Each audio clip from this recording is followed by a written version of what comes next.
What's up guys, Guillaume and welcome back to Pro Cycler 2022 for episode number 25 of the Garmin Cervélo career mode.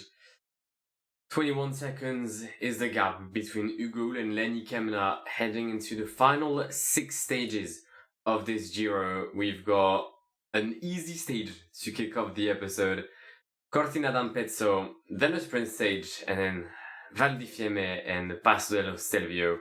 Then a time trial between Milano and Milano. Still playing on Guillaume socks. And yeah, I'm scared. Expected race condition +5 on Nathan Pruner and Hugo, that's good. Supporting cast quite weak. Michael Woods -1 expected throughout the episode. I'm gonna do my best. And as expected, it's +5 for Nathan Pruner, it's +3 for Hugo, +5 for Pierre-André Coté though. Come on, lad. Cheeky Canadian win on the cards, potentially. Right, I said the gap was 21 seconds. I think it is. It is. I think the podium is secured. I think the top 2 is secured. But the podium is definitely here, right? I'm not going to lose 7 minutes on John Henley. If I do end up in out of the top 3, I guess I'll make a few of you happy. But I think I've got the top 5 secure. We're in the final 5 kilometers of this stage, approaching Falves. We do have a hill. I don't think it's too narrow, but it's definitely climbing. So whether we'll see attacks, I'm not sure. I mean, attacks by like proper leaders.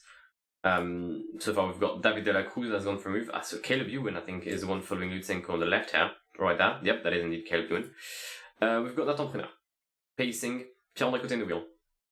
Then you go, where is Lenny? He's alright. He's living the dream. He's having fun. Gorka Zegre just bridged up to David de la Cruz. Great tactic from Orbea, or I mean, Orbea Movistar, honestly, same shit. There goes Pierre-André Coté.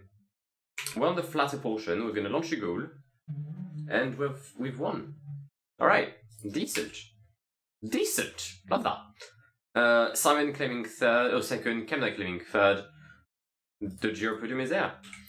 It's a very foggy day here in Falves, where Hugo was victorious less than 24 hours ago. It's a +4 today for the Canadian. I forgot to put everyone in my team in efforts. Alright, Pierre-André Coté is there, but Nathan Gabaim. Nathan Pruner is the only one in my team able to help. I'll tell you what, going for the GC with Hugo did have one negative aspect. We have to let go Antonio Tiberi in the breakaway, and he's most likely going to get the points for the mountain classification. That was my objective this year. I feel like the mountain classification is gone, unless I completely choke today and Hugo can go in the breakaways in the coming days. We've just had a crash involving a few riders, but mostly out of my team. We do have Mauro Schmidt that is on the ground, and the best young rider has also crashed. That is, that was Guy Sleimerreiser. I don't know where he is actually. Where is Sleimerreiser? Wait. I can't see the. Oh my god, Guy Sleimerreiser, the white dress is out. Guy Sleimerreiser, 7th this morning, exits the Giro. Yep, the Giro is gone. I was protected by Nathan Pruner, and I got dropped. This is the way it is. I got dropped. Adam Yates has killed me. Honestly, it's ridiculous. Simon Yates has exploded everyone. Yeah, there he is. Even Kemna's gone. There's nothing to do. Yates just bodied us. It didn't happen on the Stelvio, it happened on the Passo Duran and the Forcella Staulenza. Wait, Giantly's first. So about that podium. Shit, I'm out. I'm finished. I'm finished. Fuck. I've lost everything. I've lost the top 5 today. I mean, I definitely didn't play well. My positioning was horrendous in the Passo Duran. I mean, it was at the start it was alright, but I just lost it too quickly. Getting dropped midway through Passo Duran, having to attack just to try and make up the time lost. It just never was going to work. John Hindley wins stage 17 ahead of Simon Yates. There's not much I can say. I was confident at the start of the stage that I would not lose the podium, and I have a 3-second lead on John Hindley. Lenny's still in pink, but he's never, ever looked. We've got a flat stage today. Just gonna rest and do nothing. We're in the final 5 kilometers of this stage. I misclicked, that's fine. We drove a breakaway. James Piccoli was in that breakaway, but he did not manage to stay until the very, very end. Nathan Preneur is actually gonna attack here because I need to catch the brakes. Why is everyone fucking swerving to the left? Is this my Tinder profile? What the fuck? There goes Balmer, there goes Pierre-André Côté. Hugo is badly positioned because of all of the shenanigans that have happened. And it's going to be a win for Philippe Barra. Oh no, there's a lot of riders on the left. Michael Gazzoli, Jasper Philipsen, Olaf Koy. Alright, cool. Hugo gets a top 9. Well, guess who got a +5? It's Hugo. And guess who needs to defend his P3 now instead of going for P1? Yeah, it's also Hugo. Did not think this Giro would take this turn. I expected to lose, if I'm being honest. I expected to finish third, alright? But I expected to lose everything on this stage. Not Cortina d'Ampezzo. Now I'm very much scared. Not to say petrified. And I can't think of another synonym.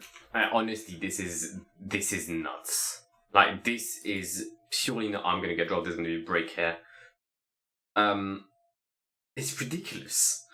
It's not even Ineos that's pissing me off for once. It's fucking Liquigas. Can you stop doing anything you're doing, please? There's 6k to go, and I'm about to get dropped. Alright, so top 10 GC, what are we saying? Tell you what, there's been a bit of a let-off here. Thank you, Timo Bank. Wait, I'm sorry. I've got no teammates, but Filippo Ganna is still here. We've got the Passo Pampeago coming up. I mean, I don't think there's any need for me to try and, like, fight. I will, obviously, because that's what I do. So yeah, Esteban Chavez is gonna go 99, and I'm gonna say ciao, arrivederci, to this great peloton. Honestly, someone needs to tell him to stop. It's not even him anymore. Who is it? Ben Zwiehoff? Fuck you. Just because I dissed you in like my pre-season video of Bora saying you're nobody in your hair because you're a Red Bull fucking rider, doesn't mean, I don't even know, it's not even him that's the Red Bull guy, it's Anton Palzer. Either way, stop, Hugo holds on. 2 more climbs, come on son. So I got dropped. Shock, I know. But it was a tactical drop. It's to force Lenny Kemna to do something. So now he's attacking and I'm gonna get dropped by Lenny Kemna. Yeah, a great tactical masterclass from me here again. Tell you what, still here. Still ahead, still ahead, still alive. Somehow. By the skin of our teeth. By the enamel of them. Don't know any kind of teeth, sadly. Hey yo, wait, hold up. No, why did you follow me? Simon, it was great when you was like, I'm not gonna jump. Yes, perfect, like, stay back.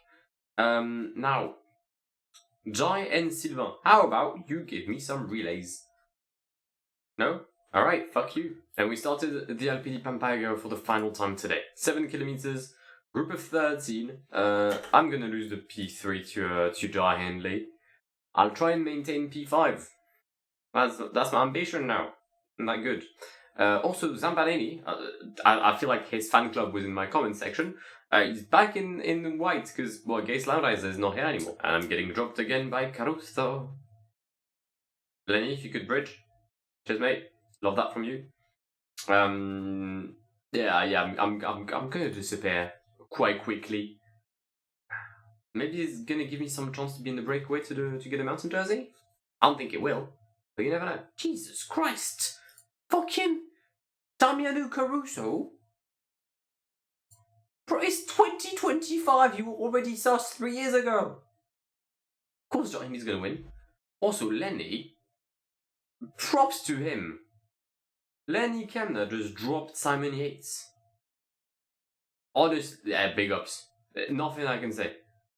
Lenny Kemna just won the Giro today. With 76 mountain. As we say in France, chapeau. What? Wait. Hugo lost 5 minutes? No. Okay.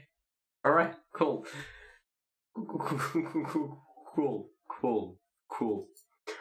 What the fuck? This is the stage where the 2012 Giro had been played out. I don't think I have what it takes to make any kind of comeback.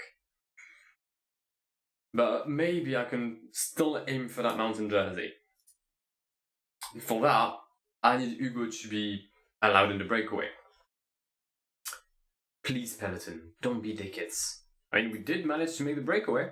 Peloton is not really keen with this, but hey, at least we're in the break. We've got the Passo del Tonale, 40 points given at the summit. Hugo has to get the points if I want to fight for that mountain jersey.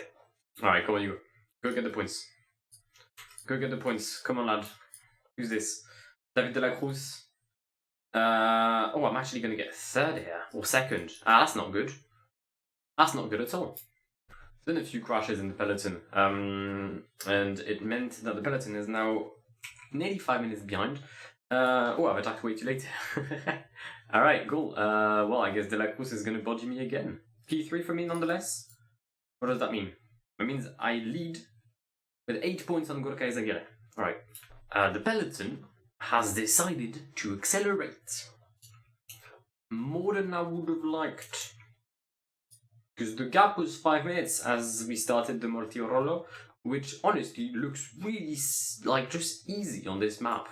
When you've got the Stelvio coming up. But this is the Mortirolo, right? That's 13 kilometers at 10%. But clearly, the peloton doesn't really care. Because Hugh Carthy, Simon Yates, Jan Trapnik, and all the Mandem are destroying everyone yet again. I might as well have to attack at this point, honestly. Yeah, okay, there goes Hugo. Try to attack for a bit. Oh, and there's chaos. There's a lot of chaos. Lenny Kemna has been dropped in the Mortirolo. I may have jinxed him by saying he had won the Giro in the previous stage. He most definitely has not. He's now 50 seconds behind the group Martin Tusveld, Sylvain Moniquet, which himself is 2 minutes behind the group Simon Yates, Lopez, and Jai Hindley, and Gorka Izagirre. As kudos to you for being here.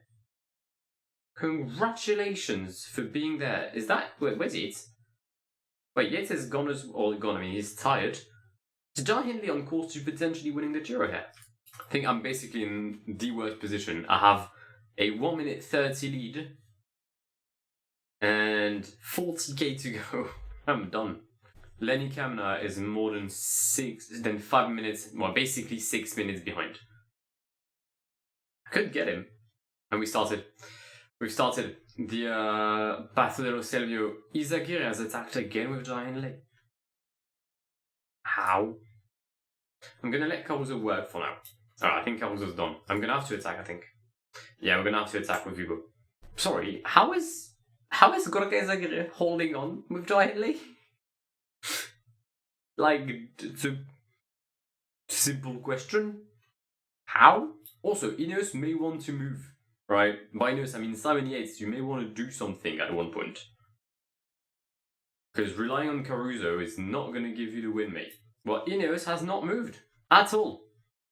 Hugh Carthy and Simon Yates have let Damiano Caruso do the work on his own.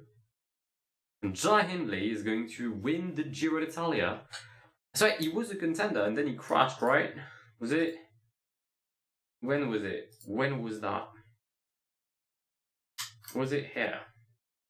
I can't remember. But I know there was a stage where he was a contender and it can't be that one. He literally won. I think it was this sprint stage, wasn't it?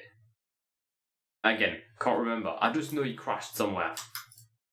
Everything looked dire for him, just like Eric.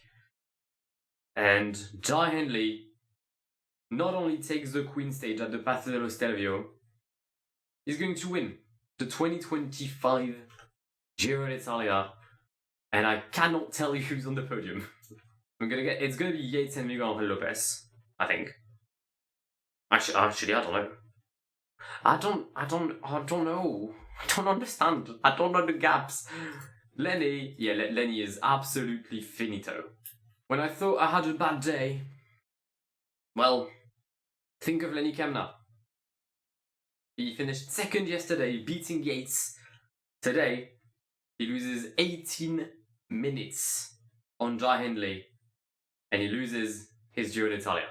I don't think people really understand the depth of this race. Jai Hindley just put 4:26 on Google, 5:21 on Gorka Zagirev, somehow is on the podium. Yates is at 6:18, Lopez 6:18, Kemna 18 minutes. I've been disconnected. Jai Hindley leads the Giro. 5 minutes on Yates, 9:29 on Lopez, and 9:42 on Hugo, and 15:34 on Lenny Kemna. Thibaut wraps up the top 10 at 37 minutes behind. Fucking hell, yes, why not? At least I've got the mountain, big ups, and I've got the points. Hey, come on, Hugo. And as our Giro comes to a close, we have this time trial between Milano and Milano. 30 kilometers. I didn't think there'd be any kind of steak or anything at stake, should I say? Because I mean, steak is definitely something I would like to eat. But there's 13 seconds for the podium between Miran Lopez and Hugo. If you had told me at the start of the episode I'd be fighting for P3 with Miran Lopez, I would not have really believed you, because I believe that at the start of the episode, things were looking like I can't see it. I can't see the backwards. The backwards GC, that's a shame. But I would have not believed in Mr. Lopez being in the fight. The fact that Kemna is also 6 minutes behind me is not something I would have believed, knowing that I'm 10 minutes behind Jai Hindley, who was 5 minutes behind me. Jai Hindley has achieved just pure nonsensory. And I know that's not a word, but that's what he did. It's not even nonsense, it's nonsensory. Michael Berg leading in Milano. Rochmet is going to approach the finish line, and as he crosses it, it is P9 34 seconds behind Michael. Ghana 9 seconds behind Michael Berg. Disappointing for the newly record man of the hour, literally a couple of minutes ago. Just again, nonsensory. The first rider within the hour is Georgian Garcia and he's 17th. That's mental. Like that. There's just no. Bruno Armira is 14th. Magnus Cort Nielsen is 15th. Wow. How? No, I didn't talk to you, Siri. Fuck off. This is ridiculous. Like, the start list was weak, but the riders that were there were good. Rigo Uran is 36 minutes behind. The best young rider is 34 minutes behind. That means that he's already one time trial behind Jai Hindley. That makes no sense. Poor Lenny. I know there's a few Lenny fans on my channel, deservedly so. Yeah, my bad. It's not my fault, I swear. I didn't even mention it, but it's a +4 for Hugo today. As he aims to be on back-to-back Grand Tour podiums. That'd be fun, innit? He's third. Wait, what? Oh yeah, by the way, for time trials, I reverted to extreme, I think, or hard, because obviously playing time trial in like difficulty, just it's called suicide, and I'm not really into that. Hugo is close to Michael Berg. Like, close. Also, Michel Hessman is there. I'd just like to take a look at his stats, because I don't know him. Where's Zwift? Michel Hessman. Interesting. Good stats. But yeah, Hugo could potentially wrap up the Giro with a dub. Don't think he will, but you never know. Alors, kilometer for Hugo. I haven't checked the time of Miguel Lopez, because he hasn't crossed the line yet, obviously. 8 seconds behind Michael Berg for Hugo. I'm going to defeat Miguel Lopez. It's a fucking podium for Hugo. You love to see it. I mean, it's just quick maths, obviously. Okay, he needs to be within 21 seconds of Michael Berg. I'm gonna bet my house he isn't. 153, yeah, gets in. Simon Yates, he needs to be 4 minutes behind me. He isn't. John Hindley is going to win the Giro. UAE Emirates ends up the Giro with the stage win here in Milano, ahead of Michael Hessmann, Søren Kragh Andersen, Hugo and Filippo Ganna. The story is the win of John Hindley. It's a second Giro for the man who doesn't put socks on centipedes. Simon Yates joins him on the podium with Hugo, Miguel Lopez, Lenny Kamna, who will despise stage 20 for the rest of his life. Thibaut Pinot has lost the top 10. That's disappointing and definitely not shocking. But when it comes to the distinctive jerseys, Hugo is the best climber and achieves our main objective. Also the best sprinter, or at least wins the points classification, the Maglia Ciclamino, ahead of Jasper Philipsen, the man of Williams Martinet. Big ups, shout out to my team. Best young rider is Eduardo Zambanini. He said goodbye to Guy Slemreiser. Nathalie Sefacion and Christian Hussevar are completing the top 3. Mark Donovan in P4, that's disappointing. Oh, Schmidt an hour behind my guy. The best team of this Giro is Ineos Grenadiers. I mean, I remembered saying on the Vuelta that this was the maddest Grand Tour I had ever played, blah blah blah blah blah blah. I think this Giro has stopped it, meaning that I need to outdo myself again for the Tour de France. I'm sorry, I'm not Arab. I can't script. That's a My Driver joke for those who didn't get it. That's a heavy click on my mouse as well. But yeah, that just about wraps it up. Let's take a quick look at the classification, shall we? With Stefan Kungl still first, ahead of Hugo. Get in! Look at this. Look at us, boys. Come on, we're having fun. This is fun. Yeah. Best wins. Sorry, teams-wise, I don't care about solo. 35 win for Garmin Cervélo, my guys. Alright, quite alright. Decent Giro for us. Achieved the objective, achieved my objective, achieved more than my objectives, got wins, blah blah blah. Hugo is the GOAT. And that's about it. I do hope you've enjoyed this Giro. I hope you've enjoyed today's episode because this was nuts. And I'll see you very, very soon for some more Pro Cycling Manager 2022. My name is Guillaume. Have an amazing day. See ya. Pass me the funk, get your funk on, girl, and don't you ever let it go. We're getting drunk in here, and what comes next?